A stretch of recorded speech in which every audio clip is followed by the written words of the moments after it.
Well, hello, my name's Treesap, and I just got done with Esoteric Ebb, which can best be described as a mix between Disco Elysium and someone's homebrew D&D campaign, and those things go together surprisingly well. Better than I expect, because this was a wonderful experience, honestly. And I was excited to play because I enjoy Disco Elysium, and I haven't found too many games that kind of recreate that experience, including this one has been 3 of them. So anytime I get a chance, I do play them. And I would say this one hit it out the park, the best out of the 3 I played, given I haven't really devoted as much time to those other ones, and I was a whole different headspace, so maybe I'll go back and try those and come back with my opinion at some point. But right now, let's talk about this. Now, in Esoteric Ebb, you're a cleric, you've been sent to the city, and you're just investigating the explosion of a tea shop. There's a lot of political intrigue and things of that sort. I won't go too much detail, I don't want to spoil it, because this game is pretty new.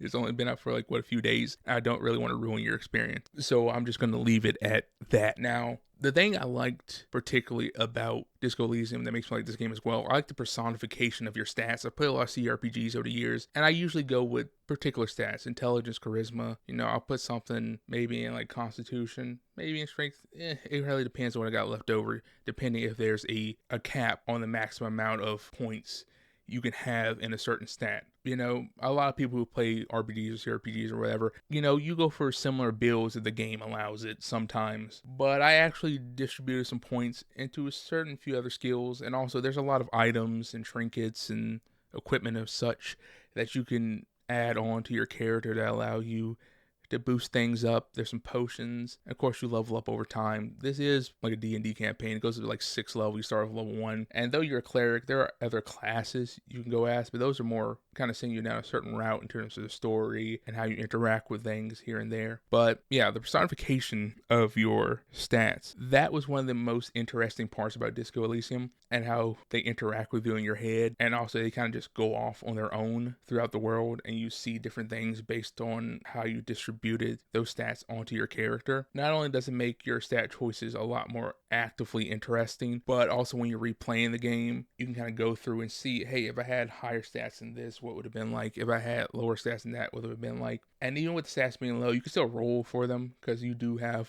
dice rolling. And I like dice rolls. It's particularly cool, especially when the dice roll, even if you fuck up, it kind of does still make things interesting. You can get some cool scenes, some cool dialogue, or just something funny or absurd that occurs. It's a game that you don't really mind when you mess up. You don't feel like, oh man, I'm going to reload the save. I really didn't do that much in this game, besides just to see some things here and there, to see what the outcome would be. But mostly I kind of just stay with my choices. Also, I found that the game does a pretty good job at having a set amount of time that you can really go through it, honestly, because there is a timer. Well, there's a clock. There's 5 days you have to complete this and do whatever you're going to do. But the game does put it up front that the choice is yours. You can do what you were sent here to do, or you can do whatever else you're going to do and just see how it plays out. But you never feel like you're being rushed or you don't have time to do what you want to do. And also, like I said, you're probably going to want to replay this game because there's going to be some things you will see and some things you won't see based upon your stat selection. Plus, there seems to be certain events and characters that you won't really be able to interact with depending on what day or the time of day in some cases. But when I knew something needed to be done at a certain time, I kind of got it done, luckily, because like I said, it's not really a negative. It's probably a positive, honestly. And it didn't really hamper my experience at all because time moves relatively slowly. There are things you can do, talking to characters, reading book, taking a short rest to get back a spell slot. Any number of things that can progress time, or just roaming around, of course. But you can do a lot in a relatively short period of time, especially if you got a good flow going and you're going through things relatively quickly. The size of this world, the city you're kind of going through, I don't know how to say it was big, but it's decently sized and there's a lot of stuff in it. It's well packed together with things, and depending on what choices you make, you may or may not have what is required to do something here or there. It's all going to depend on how you've been playing and what you found and what you didn't find. That's the fun thing about games where you can make choices and do different things. And since this is inspired by D&D, you do have access to magic, especially because you're a cleric, but you can also call yourself a wizard, a druid, a rogue. But either way, it works out. You have spells, you have spell slots, and you have access to up to level 3 magic, plus cantrips. So versatile. And these can help you within combat, because there is combat, it works out the same as having a conversation and doing anything else, where you make a choice, you roll, you see what happens. Hopefully it works out well for you. Might not. Just depends on how lucky you are at the moment. And exactly how high those stats are. If you have proficiency in it, do you have plus anything, or you have negatives? It really just going to depend. And these spells can open up a lot of different opportunities. Your cantrips are useful, your actual spells are useful. And since it does take place over a very particular point of time, you can't just infinitely rest, because especially when you're getting to higher level spell slots being used for something, it adds a little choice to it. There are items that can restore them, but there's not an infinite amount of them. You gotta find them, or you have to buy them. It's just gonna depend. There's also feats. You unlock this by completing certain quests in the world. You do have this kind of like quest tree that shows you all the quests you've unlocked, how it's progressing, and when you complete it, you go through, you talk to yourself, basically, your different stats about stuff relating to the quest, relating to your political beliefs, because politics does come along in this, because you are going to be voting at some point.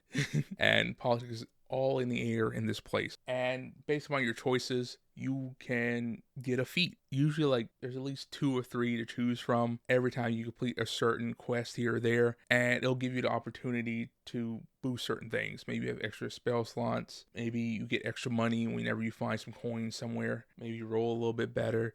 There's a countless variety of things. You can have up to 4 feats, and some can even help you with certain items you have, because you can equip books, a helmet, a weapon, 3 trinkets, and all of these give you certain points and give you advantages here and there to certain things. It just all depends on what you find, and sometimes they have positives and negatives, or just positives, or just all negatives. But you can get feats to help you get rid of the negatives from those and help you kind of create your character in the way you want. By the end of it, at some points when I had the right mixture of things, I had like 30 in charisma, basically. So I think it was like a plus 10 or plus 11. So most of the time, I was doing very well when it comes to charisma, and I was at like over 20 in my intelligence, because I was kind of going for this kind of charismatic wizard. Low wisdom though. Low dexterity, so clumsy, and a bit socially maladjusted, because your wisdom will automatically kind of pick up on things when you're having a conversation with somebody, and it's like, oh, this person feels that way or that way. With low wisdom, you're like, I don't know what this person's saying. We'll make a statement that very much, when you read it, it's like they are upset at something, they don't like something or someone, and your character will be like, oh, this person must really like that individual, because you're not very wise. You don't really know how to interact with people very well, but you are, in my case, my character, very competent when it comes to magic and coming up with ways of getting information out of people on the fly and getting them not to